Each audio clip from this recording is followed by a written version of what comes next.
Les camionnettes viennent tout juste d'arriver. Au pas de course, les bénévoles installent le dispositif de la Croix-Rouge prévu pour encadrer les 20 kilomètres de Bruxelles. Ici, on est au plus grand poste médical avancé, donc des 20 km. Il va prendre en charge toutes les victimes qui sont à l'arrivée. Donc, on aura quelques équipes médicales sur place. On aura 12 box pardon, qui nous permettent de prendre en charge toutes les pathologies, une grande zone pour les petits soins, un T3 comme on appelle ça, et alors des ambulances qui ramassent les gens, enfin les victimes éventuellement sur le parcours peuvent revenir par ici pour que le patient soit d'abord évalué avant éventuellement une évacuation vers un milieu hospitalier. En tout, 14 postes de soins sont prévus sur le parcours, avec le matériel nécessaire pour bien prendre en charge les patients. S'il pleut, on va plus être sur la traumatologie des chutes.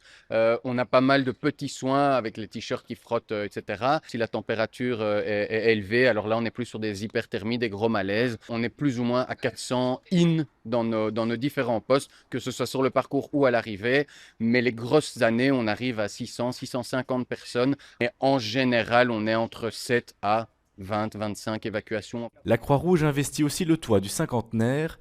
Ici, l'équipe de Télécom prend ses quartiers. On appelle cet endroit le centre de traitement de données parce qu'il recueille toutes les données des coureurs qui pourraient potentiellement rentrer dans les postes de soins et donc pour assurer la traçabilité des victimes. Et donc si un proche, la police, le service de secours doivent trouver une information sur un coureur, il est fort à parier que s'il est rentré dans nos postes de soins, les informations se trouveront ici. Une installation minutieuse, aucune information ne doit leur échapper le jour de la course, même avec un réseau surchargé par plusieurs dizaines de milliers de personnes. Donc par ces moyens de communication supplémentaires que nous mettons, nous sommes sûrs d'avoir quelque chose d'indépendant, fonctionnel et 100% disponible pour assurer la récolte de ces informations qui sont vitales pour le dispositif. Les coureurs et coureuses peuvent profiter de leurs 20 kilomètres. La Croix-Rouge veille sur eux.